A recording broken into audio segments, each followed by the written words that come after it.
Hej, tu Sysia, witajcie na kanale Red My Lips Art. Dzisiaj zdradzę Wam kilka sekretów. I będą to oczywiście sekrety makijażowe, moje tipy i triki, których używam jako wizerzystka w pracy z klientkami, ale również przy swoim własnym makijażu. Wiem, że uwielbiacie takie smaczki i takie triki. Wszystkich moich sekretów nie mogę Wam zdradzić, ale trochę mogę. Tylko nikomu nie mówcie. I dzisiejszy odcinek powstaje we współpracy z moją ulubioną marką pielęgnacyjną, czyli z Basic Lab. I jeżeli ktoś mi napisze, że Basic Lab zaraz wyskoczy z lodówki, to ja Wam udowodnię, że wcale tak nie jest. I nie wiem, skąd w ogóle jakieś takie dziwne powiedzonka się wzięły, że...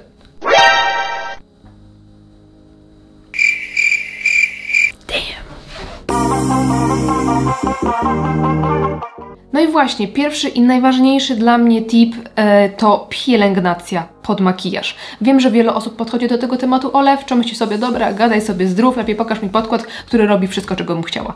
Ale niestety takie podkłady nie istnieją, a pielęgnacja pod makijaż potrafi naprawdę go odmienić. Przede wszystkim dobre nawilżenie cery sprawia, że nie spijamy wilgoci z podkładu i ten podkład wygląda po prostu ładniej, bardziej równomiernie, bardziej gładko, nie zostaje taki no właśnie suchy, taki widoczny na cerze, bo właśnie pielęgnacja chroni przed tym, żeby taki efekt uzyskać. Po drugie, mamy lepszą trwałość, ponieważ odpowiednio wypielęgnowana cera lepiej utrzymuje różne produkty na sobie. Ja pielęgnacji Basic Lab używam zarówno dla siebie na co dzień, jak i mam kilka produktów w kufrze. Pokażę Wam właśnie kilka moich takich ulubieńców, które mam zawsze ze sobą. Po pierwsze, potrzebuję produktu do zmywania makijażu, chociaż staram się prosić moje klientki, by przyjeżdżały na makijaż zawsze bez makijażu, ale sytuacje są różne. Czasami klientki przyjeżdżają po pracy, czy po prostu musiały się wcześniej umalować i w tym celu potrzebuję czegoś, co zmyje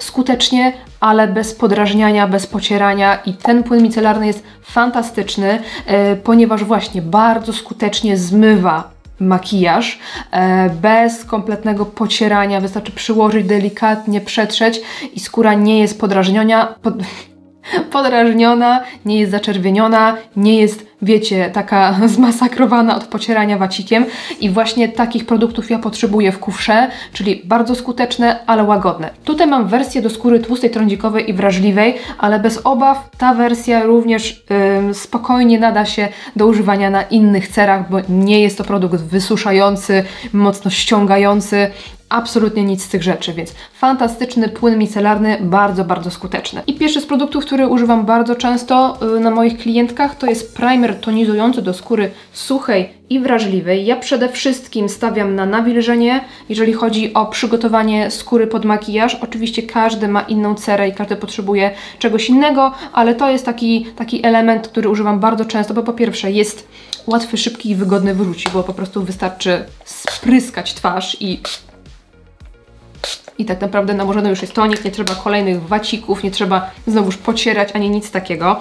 Więc to jest jeden z pierwszych produktów, który też bardzo fajnie nawilża i jest nie tylko tonikiem, ale też primerem, więc on po pierwsze sam w sobie będzie już pielęgnacją, już będzie nawilżał skórę, ale też przygotowuje fajnie cerę do przyjęcia kolejnych kroków pielęgnacyjnych, czyli będą lepiej wchłaniać się, będą lepiej współpracować ze skórą pozostałe produkty, które aplikuję, więc mam takie dwa w jednym. Bardzo fajny produkt i ten nawilżający sprawdza się na każdej cerze. Tutaj nie ma żadnych tłuszczowych składników, które mogłyby na przykład wpłynąć na przetłuszczanie się cery tłustej, więc i dla tłustych, i dla suchych, dla każdej cery. Jeżeli cera mojej klientki jest naprawdę wymagająca, sucha i potrzebująca nawilżenia, to wlatuje ten produkt. To jest taki nawilżający Emu Gel z 4% ektoiną, aminokwasami i beta-glukanem. To jest bardzo fajny produkt z tego względu, że jest niesamowicie leciutki, ma bardzo lekką, fajną konsystencję, więc nie koliduje mi tutaj później z makijażem, z kosmetykami typu podkład czy korektor, bo jak jest też za dużo, za ciężko, to też czasami po prostu nie współgrają te kosmetyki ze sobą.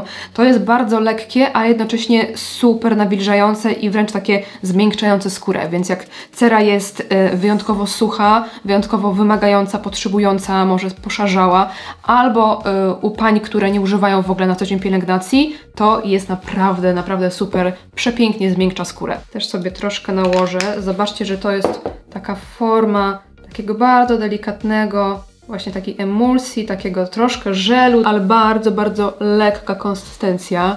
Ja już czuję, że tak naprawdę nic więcej bym nie potrzebowała. I na koniec krem. Jednym z moich ulubionych jest również nawilżający krem z ektoiną. Tutaj mam wersję ultra lekka konsystencja i ten mi bardzo, bardzo odpowiada w kufrze. Z tego względu, że właśnie znowuż mamy nawilżające składniki, które fajnie będą zmiękczać, nawilżać nam naskórek. Natomiast nie ma tego obciążenia zbyt intensywnego, więc nie będzie mi tutaj kolidować z podkładami, bo podkłady mają różną bazę. Niektóre są na bazie wody, niektóre są na bazie silikonów, więc też nie zawsze pielęgnacja się sprawdza taka bardzo bogata pod makijaż okolicznościowy, a tutaj mam bezpieczne, po prostu nawilżające składniki i lekką konsystencję, która się fajnie wchłania i która tak nie oblepia za mocno skóry. I ten krem jest bardzo, bardzo przyjemny do tego. Ja też bardzo lubię przy bardziej wymagających cerach, które są naprawdę jakieś takie suche, szorstkie, używać tego ceramidowego kremu. To jest w ogóle mój ulubiony krem z Basic Lab ever i ja też tutaj wybieram lekką konsystencję. Sama go uwielbiam w pielęgnacji, natomiast też fajnie się sprawdza w kufrze właśnie w przypadku klientek, które mają tą cerę taką troszkę szorstką. Przede wszystkim u mnie nawilżenie, ewentualnie takie dodatkowe zmiękczenie, to wtedy te dwa kremy są moimi ulubionymi. Jeżeli interesuje Was pielęgnacja z Basic Lab, to z moim kodem RedMyLips macie 20% zniżki na całe zakupy na stronie Basic Lab z wyłączeniem produktów objętych jakąś inną promocją i ten kod, on jest nielimitowany czasowo, więc jeżeli macie ochotę zrobić sobie zakupy jutro, bardzo proszę, korzystajcie z kodu. Jeżeli chcecie zrobić za miesiąc, za rok, za 40 lat, together forever. Na dole zostawię Wam linki do tych wszystkich produktów i przechodzimy do... no właśnie, nie nałożyłam kremu. I wzięłam sobie ten nawilżający z ektoiną. Zobaczcie, że też ta konsystencja jest fajna, leciutka, bardzo delikatna. One też nie są perfumowane, to też jest plusem właśnie przy makijażu, bo nie mamy już tych takich bodźców, które mogą w razie czego klientkę podrażnić. Więc moi drodzy, możemy przejść dalej do kolejnych tipów. Nasz drugi tip dotyczy podkładów i bardzo często stosowanym przeze mnie tipem i nie tylko przeze mnie, mnóstwo wizerzystów z tego korzysta, to jest mieszanie podkładów. I jest to fantastyczny tip, żeby idealnie dopasować produkt do klientki, zarówno jeżeli chodzi o formułę, jak i o odcień. Przykładowo mam podkład, który jest matujący, powinien się sprawdzić fajnie na mojej klientce, ale może wyglądać trochę za sucho, więc biorę sobie inny podkład, który jest trochę bardziej może rozświetlający, może po prostu nawilżający i mieszam je razem ze sobą i mam idealną formułę dla mojej klientki, która będzie wyglądała i matowo, i tak wiecie, lekko świeżo, bez podkreślania suchych skórek czy porów. I podobnie sytuacja ma się, kiedy chcemy dopasować sobie idealnie odcień. Czasami główną bazą będzie na przykład jeden konkretny podkład, ale chcemy delikatnie go przyciemnić, czy rozjaśnić, czy zmienić podton, na przykład z ciepłego na nieco bardziej oliwkowy. Wybieramy wtedy sobie inny podkład i mieszamy, łączymy, więc takie mieszanie, łączenie to jest cudowny, cudowny trik. Wiem, że wiele z Was również ma kilka podkładów w swoich zbiorach, więcej niż jeden, więc też możecie pokombinować i poeksperymentować, jeżeli na przykład jakiś podkład Wam nie odpowiada, jest na przykład za suchy, za bardzo podkreśla pory, albo za bardzo się wyświecacie, albo jest za ciemny, albo za jasny. Spróbujcie pomieszać, może uda się dzięki temu znaleźć idealną formułę dla Was. Ja dzisiaj zmieszam sobie mój ukochany podkład Lancôme Teint Idole Ultra Wear i Clinique Even Better Clinical. I przy okazji aplikacji polecam Wam drugi tip, czyli jak najmniej podkładu.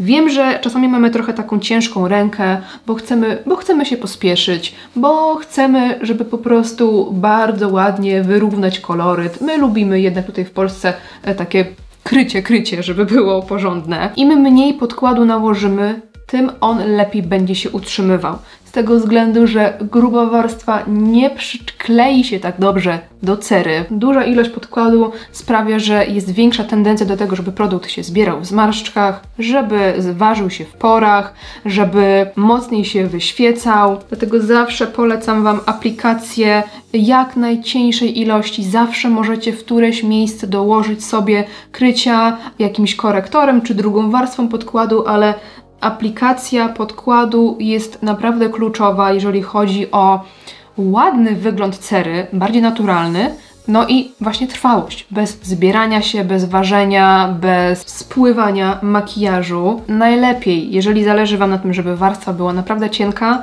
nałożyć delikatnie palcem, rozprowadzić równomiernie i wtedy doklepywać sobie gąbeczką.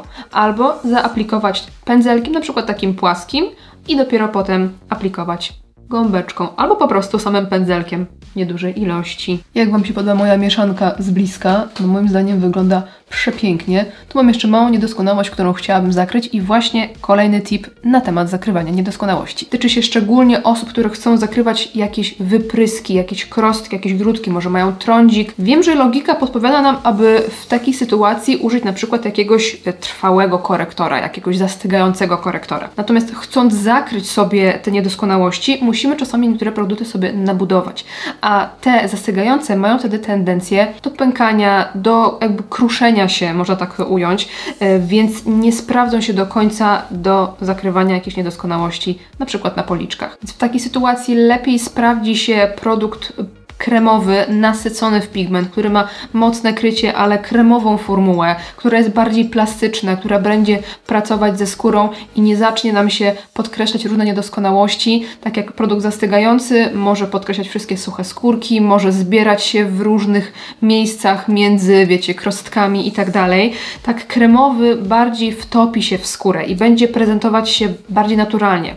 Oczywiście wymaga to później przypudrowania, żeby produkt utrwalić, jeżeli zależy nam na super trwałości, ale no ja zdecydowanie wybrałabym produkty, które są bardziej kremowe. Tutaj może użyję sobie korektora z Glam Shopu, to jest ten totalny zakrywacz, śmieszą mnie te nazwy glam shopowe i to jest 1. Nabieram sobie dosłownie odrobinę na pędzelek i zakrywam to, co trzeba. Tutaj ilość również ma znaczenie. Bo ponownie, im więcej nałożymy, tym większa tendencja, że jak dotkniemy skóry, to zejdzie nam wszystko. Albo jak zaczniemy przypudrowywać, to zacznie się nadmiar odklejać od skóry. Więc znowuż, lepiej użyć czegoś mocno kryjącego w niewielkiej ilości niż odwrotnie. Nawalić ile wlezie.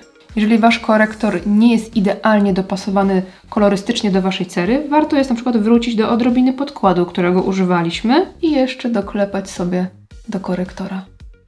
Jakaś krostka? Gdzie? Ja nic nie widzę.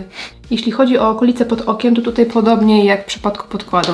Im mniej, tym lepiej. Jeżeli zawsze korektory potwornie Wam się zbierają pod oczami, to właśnie jest to jedna z tych przyczyn. Im więcej nałożymy, tym większa tendencja do zbierania się korektora w zmarszczkach. Zrobię sobie szybkie konturowanie i przechodzimy do następnego tipu. Teraz powinnam przypudrować sobie cerę, ale kolejnym tipem jest puder na końcu makijażu. Bez względu na to, czy malujecie najpierw oczy, czy malujecie najpierw cerę, warto jest przypudrować skórę na samym końcu, ponieważ puder daje nam już takie, wiecie, zwieńczenie, już koniec, zasetowaliśmy wszystko i już nic nie jesteśmy w stanie jakby ruszyć. Wciąż kremowa skóra daje mi możliwość pracy na tej skórze, kiedy coś mi nie wyjdzie, kiedy coś będę chciała dołożyć, kiedy delikatnie osypie mi się jakiś cień, mogę go bez problemu zmyć, dołożyć korektora czy trochę podkładu. Jeżeli spojrzę na koniec makijażu i stwierdzę, kurczę, przydałoby się jeszcze więcej konturowania, albo chciałabym dołożyć sobie korektor, którym gdzieś tam sobie coś odetnę, albo wzmocnię po prostu właśnie to konturowanie. Cokolwiek, jestem w stanie jeszcze tutaj pomanewrować, dołożyć może jakiś inny kolor na policzki, może coś tam jeszcze zrobić, dołożyć jakiegoś kremowego rozświetlacza, obojętnie. Jestem w stanie po prostu cały czas pracować z tym makijażem, a puder jest już taki, wiecie, na koniec. Ok, przyklepana pieczątka i już po prostu nic się nie da zmienić. Więc warto jest zostawić sobie puder na koniec. Żeby o nim nie zapomnieć, jak przestawiamy się na taką technikę, po prostu trzeba go sobie wziąć, postawić przed nosem, żebyśmy po prostu o nim nie zapomnieli na końcu makijażu. Jeżeli macie problemy z trwałością makijażu oka, ja zawsze oczywiście będę polecała stosowanie bazy dedykowanej pod cienie, ale w przypadku naprawdę trudnych powiek, bardzo tłustych, sama baza nie zawsze pomaga. Nieraz opowiadałam Wam również o przypudrowaniu powieki przed nałożeniem bazy, ale jest jeszcze jedna technika, która jeszcze mocniej wzmacnia efekt utrwalenia makijażu i ochrony przed zbieraniem się cieni. I jest to baking. I można ten baking zastosować na 3 różne sposoby. Można nałożyć puder przed nałożeniem bazy, aby stworzył właśnie taką ochronną warstwę, która wchłonie nam to sebum i nie rozwali nam makijażu. Możemy zrobić baking na nałożoną już bazę, natomiast wtedy cienie troszkę słabiej się przykleją. To będzie spoko opcja, jeżeli zależy Wam na delikatnym makijażu, aby nie był zbyt intensywny. Niektórzy również robią baking na nałożone już cienie, na skończony makijaż. Utrwalają go właśnie pudrem i potem delikatnie strzepują nadmiar. I to też jest bardzo fajny sposób, natomiast może ściągnąć nam troszeczkę intensywność kolorów naszych cieni, bo znowuż puder będzie troszeczkę rozjaśniał nam tą okolicę. Ja najbardziej lubię nakładać sobie najpierw puder i w tym celu po prostu biorę puder jakiś najlepiej matujący, utrwalający i nakładam większą, grubszą warstwę, o właśnie taką białą, na dosłownie 2-3 minuty. Po tym czasie wybieram jakiś lekki, puszysty pędzel i strzepuję nadmiar. I na tak przygotowaną powiekę nakładam bazę pod cienie. Rozprowadzam w palcach i wklepuję. Także jeżeli zbliża Wam się jakaś wielka, ważna okoliczność, ślub, wesele lub inne okazje i zależy Wam na trwałości, żeby na bank nic się z tym cieniowaniem nie stało, spróbujcie wykonać sobie taki baking, a utrzyma się bez problemu przez cały dzień i noc. Kolejny problem z trwałością makijażu oka to łzawienie kącików. Jest ono trudne zarówno w trakcie, kiedy wykonujemy makijaż i pojawia się to łzawienie, bo potem nic nie chce się tam przykleić. No i również po skończeniu makijażu, kiedy jest, nie wiem, jakieś mocne słońce, czy mocno wieje, czy po prostu jesteśmy na jakimś ślubie i zaczynamy łzawić, czy się wzruszać. I jak te kąciki nam się tutaj po prostu rozpuszczą, to totalnie widać to, że tutaj czegoś brakuje. Więc jak sobie z tym poradzić? Idealnym sposobem, aby zapobiec może nie samemu łzawieniu, ale rozmazywaniu i rozpuszczaniu się makijażu jest użycie zastygającego kremowego eyelinera lub kredki pod nasze cieniowanie. Ja nałożę sobie dosłownie odrobinę.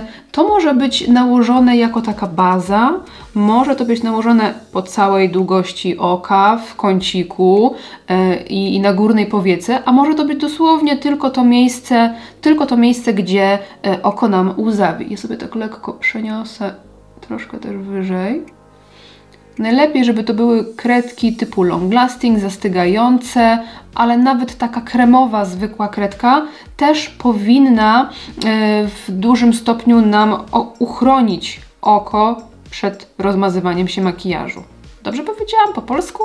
Ja używam akurat Mandali z Glam Shopu. To jest też taka zastygająca kredka. I jeszcze takim płaskim sobie wszystko zablenduję. Jeżeli na tym etapie makijażu wydaje Wam się, że ten makijaż wygląda źle, dziwnie i brzydko i nie podoba Wam się, dajcie sobie czas, bo to jest trochę jak taka bielizna modelująca, która robi swoją robotę, ale i tak nikt tego nie będzie widzieć, prawda? Maluję właśnie kreskę i zobaczcie, że trochę mi ona nie wyszła tutaj pod koniec, jest taka zbyt pofalowana i chciałabym to naprawić. I tutaj bierze nasz kolejny tip.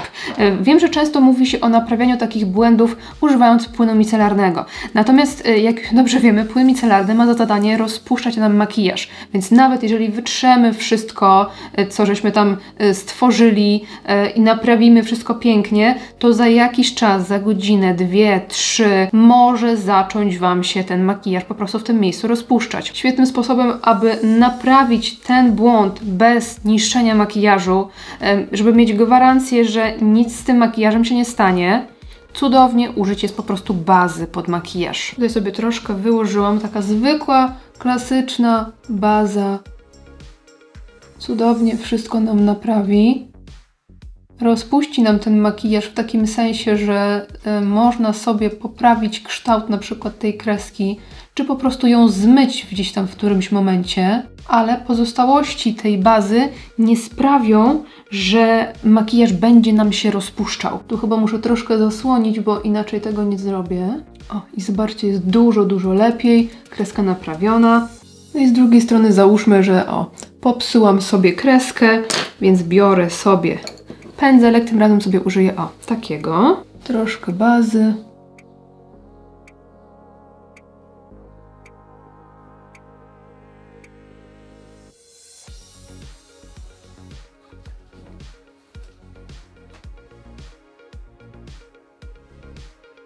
i wszystko pięknie schodzi. Przechodzimy do makijażu ust. Kiedy chcemy nałożyć sobie jakiś ciemniejszy, bardziej wyrazisty kolor, problem pojawia się, kiedy zaczynamy coś jeść, pić i ten kolor zaczyna nam schodzić. To wtedy automatycznie odznacza się wyrazisty, ciemny kolor, jakiś, nie wiem, czerwieni, czy burgundu, czy borda, a wewnątrz ust pojawia się jasna skóra. I żeby temu zapobiec, bardzo fajnie jest używać tintów pod szminkę właściwą. To sprawi, że nasz kolor ust delikatnie się przyciemni i już w trakcie nawet zjadania produktu nie będzie takiej bardzo jasnej, bladej plamy, tylko już lekko pofarbowany kolor ust. Wtedy nie widać tak mocno zjadania się tej pomadki, bo kolor pod spodem jest po prostu ciemniejszy. Nadmiar odbijam sobie w chusteczkę. I zobaczcie, nic nie schodzi. Teraz nałożę sobie właśnie taką wyrazistą pomadkę. Docelowo będę chciała mieć na ustach inny odcień, ale muszę Wam pokazać jeszcze jeden ostatni już trik. Mając tak wyrazisty kolor na ustach, czasami możemy czuć się trochę za bardzo odklejeni, że jakby te usta były dosłownie przyklejone. Brakuje nam mimo wszystko takiej naturalności, jeśli jakkolwiek można mówić o naturalności w przypadku tak intensywnych kolorów na ustach, czy jakichś czerwieniach i tak dalej, ale jest na to sposób, aby troszeczkę bardziej unormalnić jakby ten makijaż ust i jest to neutralna konturówka. Tu mam super wyrazisty różowy odcień na ustach, a teraz nakładam sobie konturówkę w takim zgaszonym różowym odcieniu.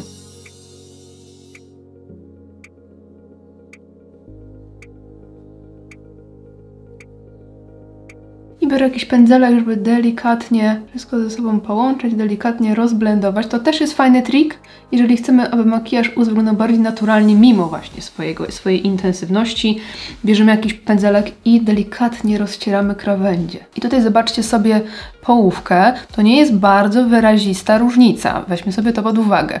Ale z tej strony ten kolor jest taki bardziej przytłumiony, jakby bardziej wtapiał się w kolory mojej skóry mimo wszystko, a z tej strony w takiej czystej formie jest dużo bardziej taki kontrastowy. Tutaj z daleka możecie sobie zobaczyć różnicę. A ja zmienię sobie kolor na jeszcze ciemniejszy. I teraz zobaczcie. Zobaczcie, co zrobił tint pod spodem. Cały czas usta są ciemniejsze, widzicie? Więc nawet jak zjemy całą szminkę, to cały czas mamy kolor na ustach. Ja uważam, że do tej zielonej koszuli pięknie będzie wyglądać taki intensywny, jagodowy kolor.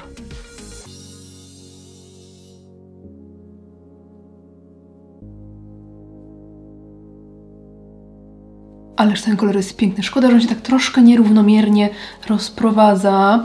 No i zobaczcie, został mi jeszcze ten nasz puder do aplikacji, więc mogę teraz się przyjrzeć makijażowi, czy wszystko mi się podoba, czy chciałabym coś dołożyć, czy chciałabym coś odjąć. Ja lubię jeszcze tuż przed aplikacją pudru delikatnie podoklepywać sobie wszystko, w razie gdyby część makijażu może zaczęła mi wchodzić gdzieś tam w zmarszczki, wiecie, zbierać się i tak dalej. Myślę, że będę chciała dokończyć makijaż już na sucho, więc dołożę sobie bronzera bądź różu już na przypudrowaną skórę, ale myślę, że jeszcze odrobina korektora w tym miejscu by się przydała i troszkę tutaj. I pudruję skórę. I wykończyłam makijaż, dodałam sobie trochę więcej suchego bronzera, różu, rozświetlacza i makijaż jest skończony. Dajcie mi koniecznie znać, jak podobał się Wam dzisiejszy odcinek. Jeżeli lubicie tipy i triki makijażowe, zostawcie mi kciuka do góry i jakiś komentarz, abym wiedziała, żeby nagrywać takich odcinków więcej. Jeżeli interesuje Was, co użyłam do makijażu, wszystkie kosmetyki wpisane są na dole w opisie. I tyle. Dziękuję Wam jeszcze raz serdecznie za oglądanie dzisiejszego odcinka. Aby nie przegapić następnego, zachęcam do subskrypcji tego kanału. Jeszcze raz dzięki, trzymajcie się, do następnego. Pa, pa.